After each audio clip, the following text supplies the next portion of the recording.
Most people think, zoning out or dissociating just means your brain has simply powered down. Right, like a blown fuse or something. Exactly. Like you witness someone staring blankly at a wall after a traumatic event, or maybe you find yourself completely numb during a high-stress confrontation, and the assumption is just that the internal machinery quit. Yeah, the screen goes blank, you get the dial tone, and there's just this passive, empty void. Right. But welcome to Today in the Hypothesis. Because today we are going to completely dismantle that assumption for you. We really are. It's a super pervasive myth. The clinical and even just cultural perception has long been that dissociation is a state of surrender, like a biological white flag. Yeah, white flag. But that's wrong. Completely wrong. Because when we actually map the neuroelectrical activity of a brain in that state, we find the absolute inverse. So we are going to prove to you today that dissociation is actually an intensely active, exhausting, literal metabolic war being waged inside your skull. It is incredibly taxing. It really is. Yeah. And we're going to explain why a breakdown in emotional control, like, when someone who's usually perfectly composed just completely loses it, why that isn't a character flaw or a lack of willpower. Right. It's a literal quantifiable math problem of brain bandwidth. Yes. So if you're sitting there wondering why your own brain sometimes reacts in ways you just can't control, this is for you. The architecture we're about to explore is going to fundamentally change how you view human psychology. Because we are looking at the basic hardware of human survival here, specifically, how that hardware fails under chronic, inescapable stress. Exactly. And our source for this exploration today is a massive, comprehensive research paper titled Neurobiological Underpinnings, Corticolimbic Connectivity, Over-modulation, and System Disconnection. It's a fantastic paper. It is. It's authored by Victor H. Sertouche, who is an independent researcher at Scaled Agile Experts. And the synthesis we were working from today was prepared by Gemini. And this paper, it takes everything the medical establishment thought they knew about trauma and just violently turns it on its head. It totally does. Yeah. To understand how we get from neurobiology to, behavioral economics and the classical music of Robert Schumann, which we will get to, we first need to look at the physical circuitry. Right, the actual brain hardware. So let's talk about the corticolimbic network, because for decades, the clinical world viewed all post-traumatic stress through this single lens called under-modulation. Yeah. How does that actually mechanically function? Okay, so think of emotional regulation as a continuous negotiation between two distinct geographical regions in your brain. Okay, two regions. Right. Up front, right behind your forehead, you have the prefrontal cortex. This is, the evolutionary newcomer. It houses your executive function, your logic, your ability to plan for next Tuesday, and social inhibition. So the rational adult part of the brain. Exactly. And deep beneath that, nestled in the subcortical regions, you have the limbic system.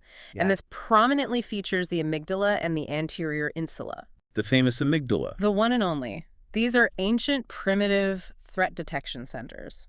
Their primary job is just to scan the environment for danger and sound the alarm. Right, so if a car suddenly swerves into my lane on the highway, it's my amygdala that spikes my heart rate before I've even consciously registered what make and model the car is. Yes, the amygdala reacts in milliseconds, just floods your system with catecholamines, like adrenaline. Okay, so where does the undermodulation come in? Well, in classic PTSD, neuroimaging shows us a persistent state of emotional undermodulation. The midline structures of that prefrontal control center, specifically the ventromedial prefrontal cortex, the VMPFC, and the rostral anterior cingulate cortex, the RACC, they fail to do their job. So they just become hypoactive, like they're underfunctioning. Exactly. They are biologically failing to send inhibitory chemical signals down to the alarm system. They aren't telling the amygdala to stand down. Wow. So without that top-down suppression, the amygdala and the anterior insula just run completely wild. They become severely hyperactive. And the result is that classic presentation of PTSD we all know about. Hyperarousal, massive autonomic surges, pounding heart, uninhibited emotional reactivity, and terrifying flashbacks. Because the control mechanisms are fundamentally offline. Right. Right. Just allowing a flood of raw survival panic Yeah. to dictate behavior. Exactly. The dam breaks, the valley floods. And I feel like that makes intuitive sense to most people. Yeah.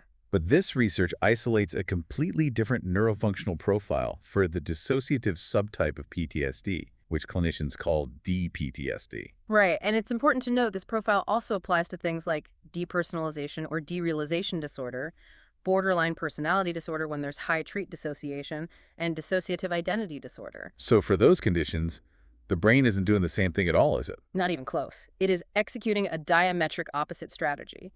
When individuals with these highly dissociative conditions encounter a threat cue, their prefrontal cortex does not go offline. Wait, really? It stays online. Oh, it does way more than stay online. It engages in a massive coordinated surge of hyperactivation. Those exact same midline structures we talked about, the VMPFC, the RACC, plus the dorsolateral prefrontal cortex, they start firing at absolute maximum capacity. So they're actively, aggressively clamping down on the amygdala and the insula. Exactly. Yeah. Over-modulation, they are quite literally suffocating the alarm system. That is wild. But I want to understand the how here. What is the physical mechanism of this top-down clamping? Are they just shouting louder neurologically? Kind of. They're essentially flooding the subcortical regions with inhibitory neurotransmitters like GABA.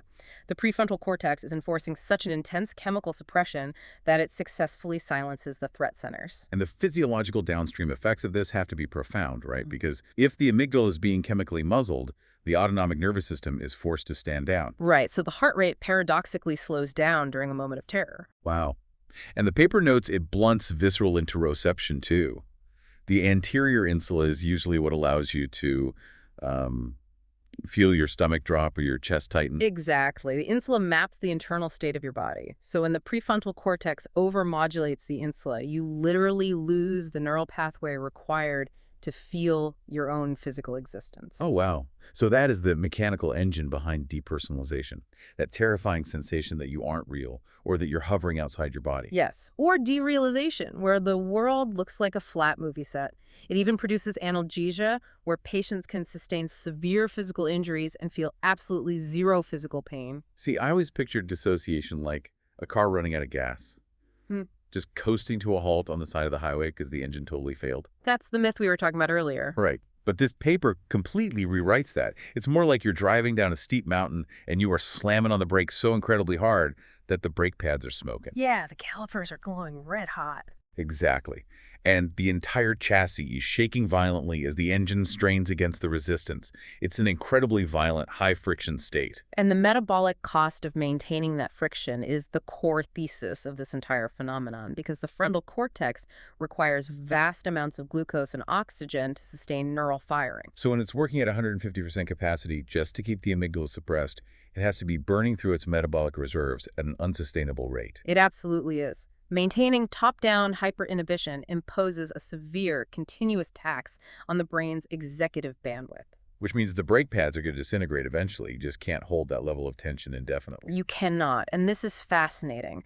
The neurotic behaviors that seem so confusing from the outside, the sudden panic attacks, the terrifying affective volatility, the fits of rage from someone who was totally numb just 5 minutes ago. Right, the sudden flips. Those events only occur when the brakes suffer acute mechanical failure due to exhaustion. When the brain simply runs out of the metabolic fuel required to keep the prefrontal cortex clamped down, the hyperregulatory apparatus collapses. Oh, man. So the prefrontal cortex basically passes out from exhaustion, and suddenly the amygdala, which has been screaming this whole time, just muffled explodes into conscious awareness. Exactly. The latent, unintegrated subcortical emotional systems violently intrude. The person transiently reverts to that undermodulated classic PTSD state. Characterized by overwhelming fear and panic. Right, but only until the prefrontal cortex can scrape together enough glucose to slam the brakes back on. It reframes what society lazily labels as mood swings. Yeah. We're watching a grueling, high-stakes biological oscillation here. We really are. The brain is furiously toggling between prefrontal overmodulation, which looks like numbing and detachment, and executive bandwidth exhaustion, where the raw emotion breaches the containment wall. Recognizing that oscillation completely changes the clinical approach. Because the prefrontal cortex in these individuals isn't broken. It is just catastrophically overburdened. Exactly. But I'm struggling with something here. If the brain is burning up this much glucose, exhausting its entire energy supply just to keep the brakes engaged, what exactly is the threat? That's the big question. Right. Yeah. Like, if the traumatic event happened 20 years ago, why is the amygdala still fighting so hard that it requires this massive prefrontal containment facility today? Well, to answer that, we have to transition from the raw neurochemistry to the psychological architecture that trauma builds. The synthesis relies heavily on the theory of structural dissociation of the personality. Okay, structural dissociation. Break that down for us. So, under normal, non-traumatic development, all of your experiences, memories, and emotional reactions are synthesized into a single, cohesive sense of self. You're one person who has different moods. Right. But chronic traumatization, particularly during early childhood development, prevents that synthesis from ever occurring. So the personality fractures. It compartmentalizes the unbearable experiences into distinct psychobiological subsystems. Exactly. And the paper defines two primary types of these subsystems. The first is the ANP, the apparently normal personality. The use of the word apparently does a lot of heavy lifting there. It really does. It's the defining feature of the condition. The ANP is the subsystem governed by those prefrontal executive networks we just discussed. Its sole evolutionary directive is daily survival and social functioning. So the AMP goes to the office, it files taxes, it makes small talk at the grocery store, it raises children. To the outside world, it appears perfectly functional. Yes, perfectly functional. But the ANP is entirely dependent on continuous, aggressive mental defense mechanisms to maintain what the literature calls a phobia of inner experience. A phobia of inner experience. Yeah. Wow. So the part of the brain responsible for, paying the mortgage is fundamentally terrified of looking inward because it knows what is trapped down there. Precisely. The ANP must prevent trauma-related memories and intense subcortical effects from breaching conscious awareness. Because if the terror of the trauma were allowed to surface, the individual would be paralyzed. They couldn't hold a job, they couldn't survive. Right. So the ANP is the subsystem continuously applying those smoking brakes. And what it is braking against is the second subsystem, the EP, or emotional personality. Exactly. The emotional personality is the subsystem that remains perpetually fixated on the traumatic event. It encapsulates the unintegrated sensory data, the raw affect, and the motor impulses of primitive defense reactions. Like the violent urge to fight or the desperate urge to flee. Yes. The EP is underpinned by the amygdala and lower-level threat detection pathways. It doesn't know what year it is. It operates as if the original trauma is happening right now in real time. That is horrifying. So to visualize this, you have the ANP operating out of the prefrontal cortex, desperately trying to answer a work email and smile at a colleague. While simultaneously, the EP is operating down in the subcortical regions, permanently trapped in the worst moment of their life, screaming that a predator is actively attacking them. That sounds like an impossible way to live. It is a relentless, punishing executive task. Sustaining that structural boundary between the ANP and the EP requires an exorbitant dedication of executive resources. And this is where the paper introduces a concept that genuinely blew my mind, because it pulls from a completely different field. It brings in the bandwidth model of resource scarcity, which was developed by behavioral economists Senthil Mullainathan and Eldar Shafir. Right. And they originally designed this model to study poverty, not trauma. Exactly. Mullainathan and Shafir demonstrated that when your executive attention is continuously consumed by a severe, unmet need like figuring out how to afford food for the week, it acts as a cognitive tax. A massive cognitive tax. It literally reduces your fluid intelligence and your working memory because a massive chunk of your brain's processing power is running a background program about survival. And the researchers behind this synthesis brilliantly apply that economic model to the neurobiology of trauma. Let's make sure this is crystal clear for you listening. Are we talking about a literal, quantifiable drop in a person's ability to focus or solve problems? Yes, absolutely. Because usually when we say someone is distracted by trauma, we treat it as a lack of focus, just a fleeting psychological state. But we are talking about a measurable mechanical degradation of cognitive capacity, the constant necessity to maintain prefrontal hyperinhibition over the emotional personality, acts as a massive, invisible, internal source of cognitive load. So if you imagine the brain's executive bandwidth as a pie chart, a traumatized individual might be walking around with 70 or 80% of their total cognitive capacity permanently allocated just to keeping the EP contained. Leaving only 20% to handle everything else in human existence. Learning a new skill, managing a relationship, regulating a normal emotional response to traffic. That is so little bandwidth for actual life. It is. And this severe cognitive tax directly impairs impulse control and executive flexibility, which explains why seemingly minor external stressors can trigger catastrophic breakdowns. Because a bad night of sleep, a minor argument with a spouse, an unexpected bill, these things all require executive bandwidth to process and resolve. Exactly. When you drop an external demand onto a system that only has 20% capacity remaining, the total executive load immediately exceeds the available prefrontal limit. The power grid fails. Yeah. A brownout hits the prefrontal cortex. And under severe bandwidth exhaustion, the top-down inhibition simply gives way. The subcortical EP breaches the executive barrier. The result is a behavioral intrusion. Meaning the person might experience an affective flashback, suddenly feeling the exact somatic terror they felt years ago without understanding why. Right, or they might have a sudden burst of self-destructive behavior. Or executive amnesia. I mean, the paper mentions people literally losing time, waking up in a different room with no memory of how they got there because the AMP completely lost the wheel. It happens. The neurotic behavior we observe is not a choice. It is the direct mechanical manifestation of subcortical intrusions into a completely exhausted executive system. The ANP couldn't hold the line anymore because the biological fuel ran out. It is incredibly tragic when you view it through this mechanical lens. Yeah. It really strips away all the moral judgment society places on emotional instability. We label people as unstable or dramatic when what we are actually observing is a brain desperately fighting a war with insufficient metabolic resources. That's a profound reframing. It really is. But taking a step back, why would biology design this?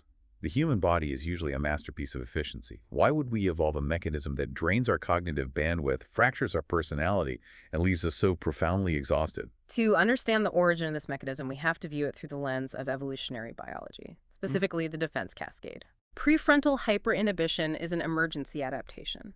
It was engineered over millions of years to handle acute, lethal, time-limited physical threats. It was never intended to serve as a permanent daily operating system. So walk us through that cascade. Imagine our prehistoric ancestors foraging in the woods, and suddenly they hear a twig snap. A massive predator is 50 feet away. Okay, so the defense cascade initiates in highly conserved, predictable stages. Step 1 is vigilance, often resulting in a brief freeze response. Okay, freeze. This is mediated by a surge of sympathetic activation alongside intense prefrontal attentional focus. Your body goes rigid, and your executive center hyper-focuses on the threat to calculate distance, escape routes, and the predator's intent. You are doing the math on whether you can make it to a tree before the predator spots you. But let's say the predator locks eyes and charges. That triggers step 2. Active defense, commonly known as fight or flight. The subcortical amygdala takes overwhelming control, triggering a massive release of adrenaline and noradrenaline. The goal here is active, kinetic escape, or, if you're cornered, defensive aggression. You sprint for your life or you pick up a rock. Exactly. But the cascade doesn't end there. What happens when the predator is faster? What happens when you are pinned to the ground, the jaws are closing, and kinetic escape is biologically impossible? That brings us to step 3, which most people rarely talk about: tonic immobility and quiescence. Right. This is the unescapable shock response. When active escape is thwarted, the organism shifts radically into a parasympathetic shutdown state. And this is the evolutionary foundation of dissociation. So the prefrontal cortex forcefully clamps down on the panic responses. But why? Like, if you're being eaten, why would the brain bother to suppress panic? There are 2 evolutionary reasons. First, predators are often triggered by movement and vocalization. By suppressing overt displays of terror and forcing the body to go limp, the organism might trick a predator that relies on motion detection into loosening its grip. Providing like a microscopic window for escape. Exactly. But the second reason, and more importantly for our discussion today, is that it initiates extreme analgesia. Wait, how does it mechanically stop the pain of a physical attack? The hyper-aroused state triggers the massive release of endogenous opioids, specifically activating the kappa opioid receptor pathway. Oh, wow. Yeah, these internal opioids flood the central nervous system, aggressively binding to receptors in the spinal cord and the brain, essentially severing the transmission of nociception pain signals. So dissociation evolved as nature's ultimate anesthesia. It preserves psychological cohesion and blunts physical agony while the organism is being destroyed. Yes, it allows the mind to peacefully float up to the ceiling while the body is torn apart. It is a profoundly merciful biological intervention. I mean, if I am being mauled by a bear, I want my kappa opioid receptors working overtime. We all do. But here's the crux of the tragedy: the evolutionary mismatch. Right. Our neurobiological architecture is optimized for short-term acute crises. The encounter with a predator is resolved in 10 minutes. You either escape or you are killed. So the system is designed to deploy this massive prefrontal clamp, flood the brain with opioids, and then, if you survive, rapidly reset back to baseline. Exactly. The human brain was never designed to endure chronic, multi-year developmental trauma. It was not built to be trapped in a violently abusive household for a decade with no physical escape route. But the nervous system doesn't know the difference between a bear attack and an abusive parent. It registers inescapable lethal threat, and it deploys the only ultimate defense mechanism it has: tonic immobility and dissociation. And because the threat never leaves, the brain just leaves the emergency brake engaged year after year. And that is what causes the devastating energetic cost. When a human relies on prefrontal hyperinhibition as a daily survival strategy, the higher-order neocortex is locked into a perpetual, unending struggle against the most primitive, powerful subcortical threat networks. Right, the periaqueductal gray, the locus coeruleus, the amygdaloid complexes. The brain literally declares a civil war on itself. Consider the alternative. Subcortical survival systems are biologically hardwired to completely override the executive brain in a crisis. Yeah, if a snake strikes at your face, you do not want your prefrontal cortex taking 5 seconds to analyze the scale pattern to determine if it's venomous. No, you want your amygdala to violently seize control of your motor cortex and make you leap backward instantly.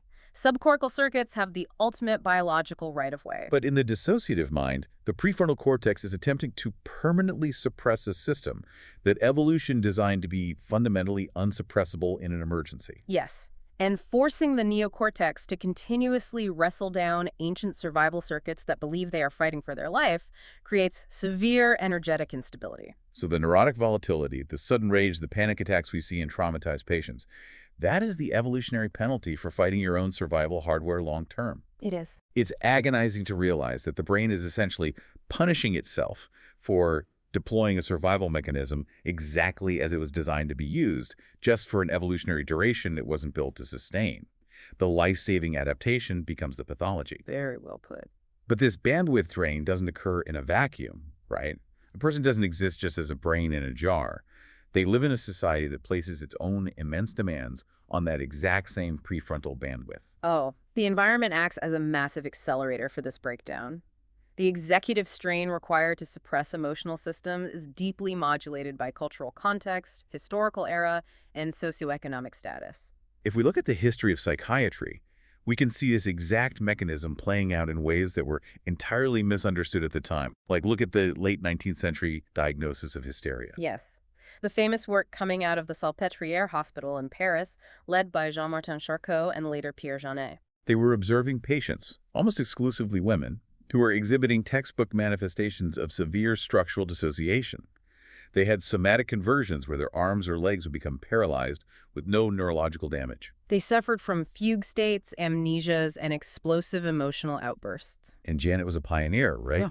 Long before functional MRIs existed, he deduced that these symptoms originated from a division of the personality brought on by severe stress or trauma. He did.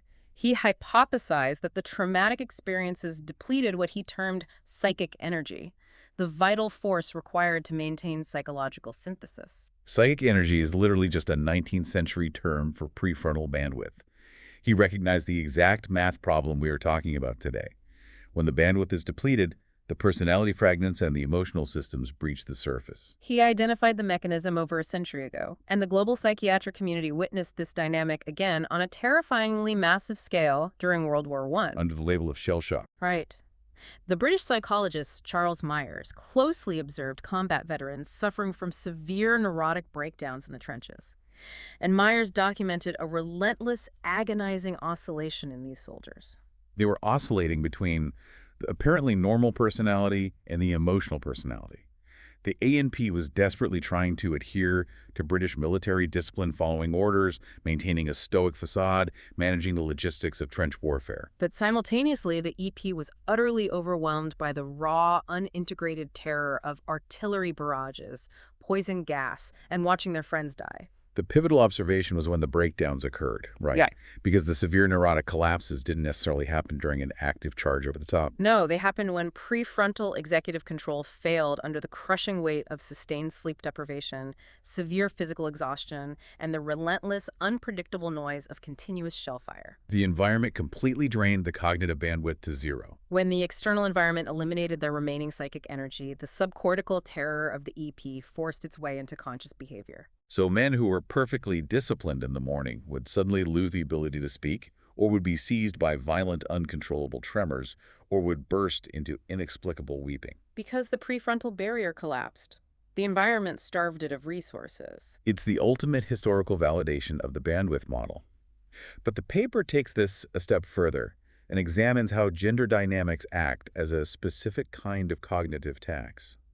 Because society doesn't just demand general functioning, it dictates which emotional expressions must be aggressively suppressed by the prefrontal cortex, based on whether you are a man or a woman. It is a profound sociobiological insight. In both historical and modern contexts, social structures strictly penalize women for outward displays of anger, for enforcing strict boundaries, or for displaying direct, aggressive, effective responses to interpersonal violations. Right. The social mandate is, don't be shrill, smile more, don't cause a scene, be agreeable. Women are culturally trained from birth that valid anger is dangerous and must be contained. And containing valid subcortical anger requires immense, continuous prefrontal effort. Women are forced to allocate massive portions of their executive bandwidth to clamp down on their own legitimate survival responses. This societal mandate engineers a chronic state of prefrontal exhaustion. And that exhaustion frequently culminated in what the patriarchal medical establishment historically dismissed as female hysteria. The sudden emotional breakdowns or somatic symptoms weren't evidence of innate female weakness. They were the inevitable mechanical collapse of an overburdened prefrontal barrier buckling under a culturally imposed cognitive tax. Wow, and societal expectations impose a mirror image tax on men. Exactly. Men are culturally forced into a posture of hyper-independence. The mandate dictates a complete suppression of vulnerability, grief, fear, and emotional pain. Boys don't cry. Right.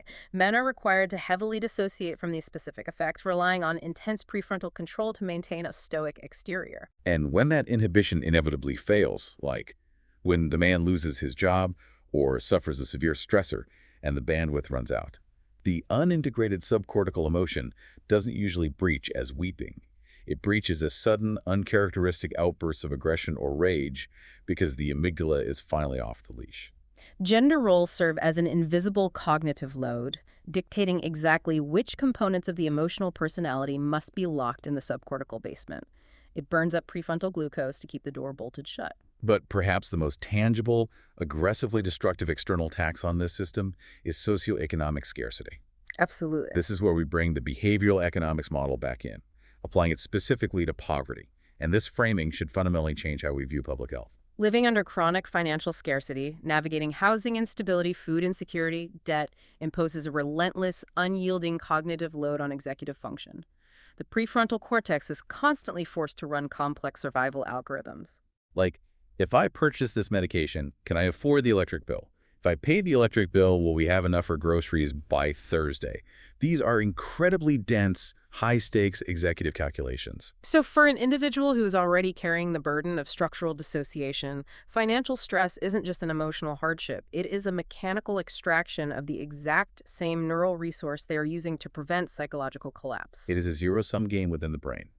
The prefrontal cortex is already dedicating 80% of its computational power to suppressing intrusive, traumatic material from the emotional personality. Right, and now society demands that the remaining 20% navigate a complex, looming eviction crisis.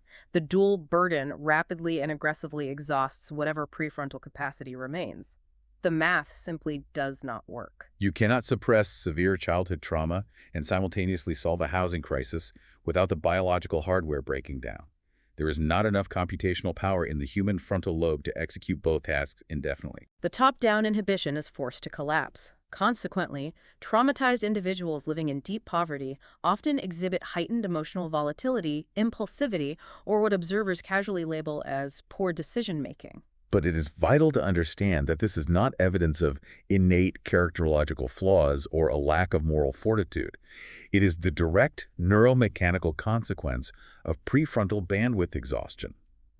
Poverty violently steals the exact cognitive resources required to maintain emotional regulation. It really does. It makes you realize that demanding someone work on their mental health without providing stable housing or food security is biologically absurd.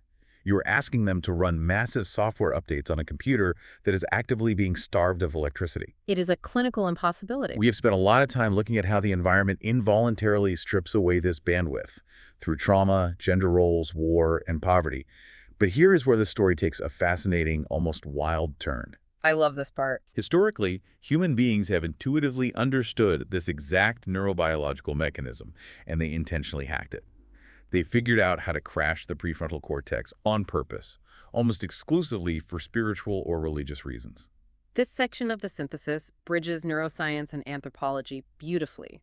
Cross-cultural and historical manifestations of religious trance, demonic possession, and extreme ascetical practices map perfectly onto this precise model of prefrontal depletion.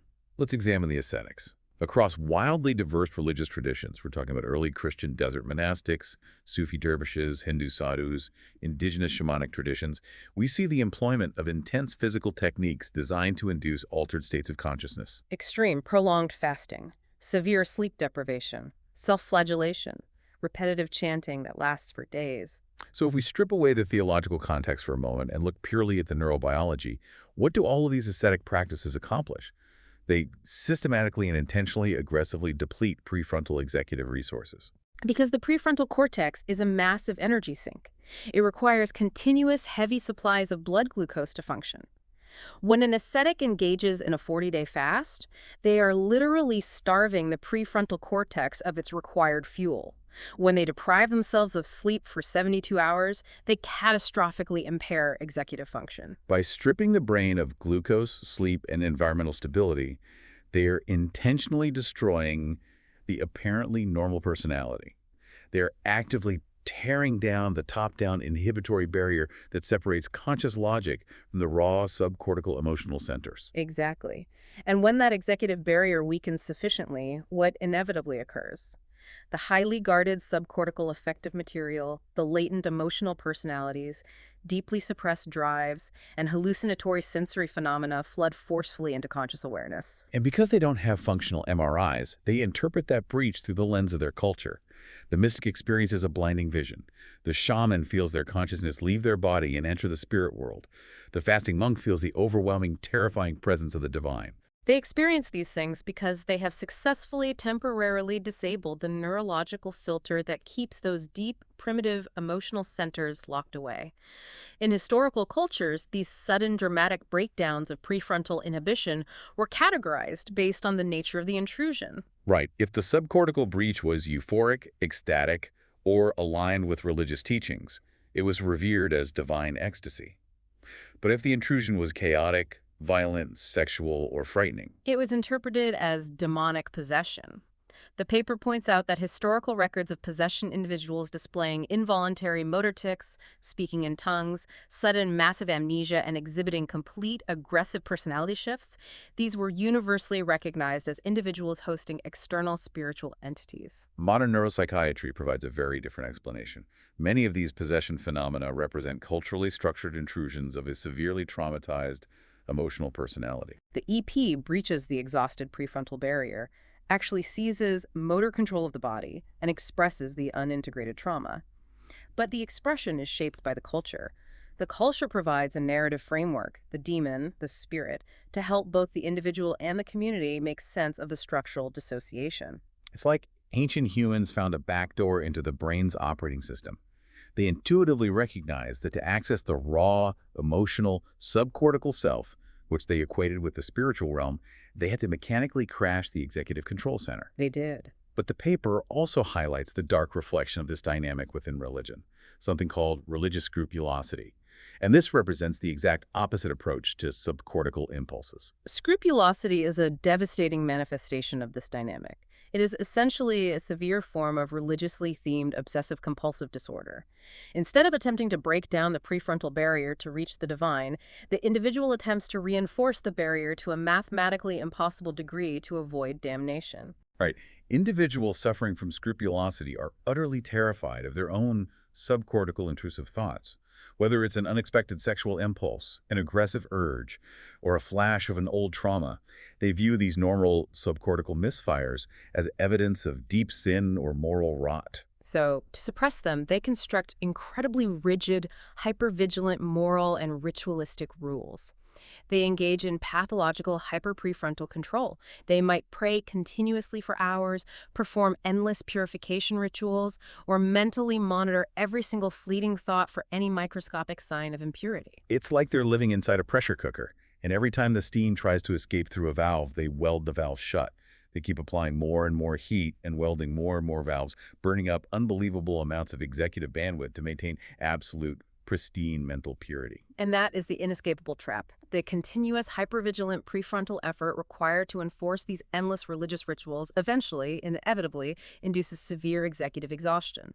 The human brain cannot maintain that level of absolute top-down control. When the bandwidth is completely depleted, the welds break. The barrier fails catastrophically. The pressure cooker explodes. The exhaustion directly triggers the very neurotic breakdowns, the sudden compulsive surges, and the intrusive sinful thoughts the individual was desperately attempting to prevent. The cognitive mechanism they utilize to ensure their salvation becomes the literal engine of their psychological collapse. Wow. It forces us to ask a deeply uncomfortable question. How much of historical religious pathology, and even historical mysticism, was actually just culturally structured a structural dissociation driven by prefrontal collapse? It fundamentally recontextualizes centuries of human behavior. But this core tension between rigid, desperate executive control and raw, chaotic emotional intrusion isn't just the domain of religion and psychiatry. It is darkly encoded in classical art and literature. Creative geniuses were translating this exact neurobiological conflict into masterpieces long before we knew what a prefrontal cortex was. Art frequently intuits the precise mechanics of the mind long before science can measure them. The synthesis points specifically to the 19th century doppelganger motif in European literature as a prime example. You see this in E.T.A. Hoffmann's The Devil's Elixirs, James Hogg's private memoirs and Confessions of a Justified Sinner, and most universally, Robert Louis Stevenson's strange case of Dr. Jekyll and Mr. Hyde. Dr. Jekyll and Mr. Hyde is the ultimate flawless neurobiological allegory. I never saw it that way until I read this paper. It is a perfect map of structural dissociation. In these narratives, you always have a protagonist who attempts to maintain a rigid, highly controlled, fiercely respectable public persona. This is the literary embodiment of the prefrontal, apparently normal personality. Dr. Jekyll is a respected, rational, executive-driven man of science. He operates entirely within the bounds of Victorian social functioning. But he is secretly stalked and ultimately consumed by a chaotic, amoral, violently impulsive, purely emotional alter ego, Mr. Hyde. Mr. Hyde is the limbic emotional personality given flesh. Exactly. The authors of these works intuitively recognized a profound psychological truth. Hypercontrol does not eradicate unintegrated emotional material. It only isolates it. Jekyll believes he can isolate his dark impulses. He believes his executive control is strong enough to manage Hyde. But isolation requires massive amounts of psychic energy. Exactly. Eventually, executive exhaustion sets in, the prefrontal control degrades, and the repressed subcortical system Hyde violently breaches conscious control, eventually taking over the organism completely without Jekyll's permission. The narrative arc is a flawless mirror of cortical limbic collapse. If literature provides the narrative structure of dissociation, classical music provides the raw emotional translation of what it actually feels like. The paper dives deep into a case study of the 19th century German romantic composer Robert Schumann. And this analysis is absolutely breathtaking. Schumann provides one of the most poignant, tragic, and meticulously documented historical examples of this neuropsychological dynamic because he literally transcribed his own psychological fragmentation into his musical scores. Schumann suffered from a severe, progressive, and ultimately fatal neuropsychiatric illness. Throughout his life, he experienced crushing depressive episodes, manic surges of energy, terrifying auditory hallucinations, and a profound, agonizing sense of identity fragmentation. To make sense of the chaos inside his own mind, Schumann consciously constructed distinct literary and musical heteronyms, essentially alter egos or different personalities that govern how he composed music.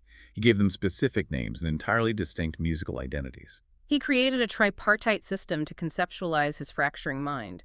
First, he created a persona named Florestan. Florestan was the pure embodiment of the volatile, hyper-aroused, impulse-driven emotional personality. When Schumann composed as Florestan, the music was chaotic, fiery, and unpredictable. Like in masterpieces like Carnival, Opus 9, and David Spindler-Tensa, Opus 6. Right. The Florestan sections are characterized by extreme metric instability.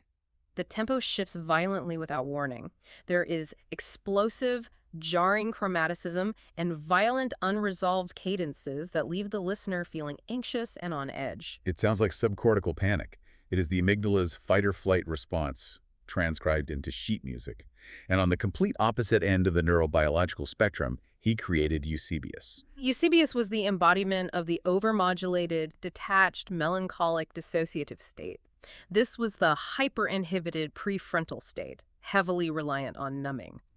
The Eusebius compositions are structurally entirely different from Florestan. They feature dreamlike, floating, ambiguous harmonies. The textures are deeply introspective and thick. Crucially, the rhythms are static, creating a complete suspension of forward momentum. The music feels numb, distant, like you are listening to it underwater. It is the exact musical equivalent of derealization and prefrontal overmodulation. The brakes are applied so hard that the music can barely move forward. So you have the chaotic EP in Florestan, and the over-modulated, numbed-out ANP in Eusebius. But Schumann knew he needed a mechanism to prevent them from destroying each other. He desperately needed synthesis, so he created a third conceptual figure, Meister Raro. Meister Raro was the personification of rational, organizing, executive control.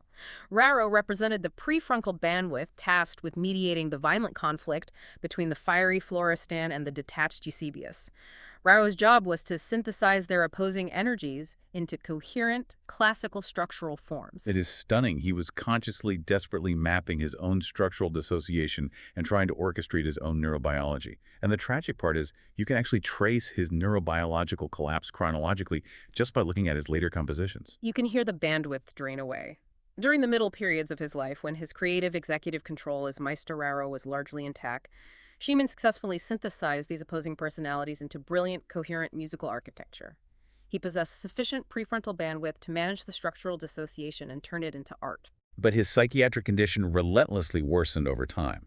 It ultimately led to a severe breakdown, a suicide attempt in the Rhine River, and his final institutionalization at an asylum in Endenich. As he approached that final terminal breakdown, the executive synthesis completely collapsed. The metabolic bandwidth was fully depleted, and his late compositions reflect this tragedy with chilling clarity. They display abrupt, jarring, structurally illogical intrusions. Like you'll be listening to a slow, detached, floating, Eusebius-like passage, and it will be violently, chaotically interrupted by a Florestan-like outburst that makes no musical sense in the context of the piece. Meister Raro is gone. The executive barrier has completely fallen. The music is a literal, audible translation of prefrontal bandwidth collapse under unmanageable emotional load. You are listening to the prefrontal cortex losing the war in real time. It is a haunting, beautiful testament to how hard his brain was fighting to keep him alive.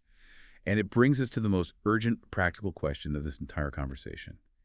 If art, history, behavioral economics, and hard neurobiology all point to this exact same mechanical reality of prefrontal bandwidth exhaustion, how do we actually help people heal today? What does this mean for the clinical treatment of trauma and dissociation? Because based on everything we've discussed, it sounds like a lot of traditional modern therapy might actually be doing more harm than good. That is the most crucial paradigm-shifting takeaway from this entire synthesis.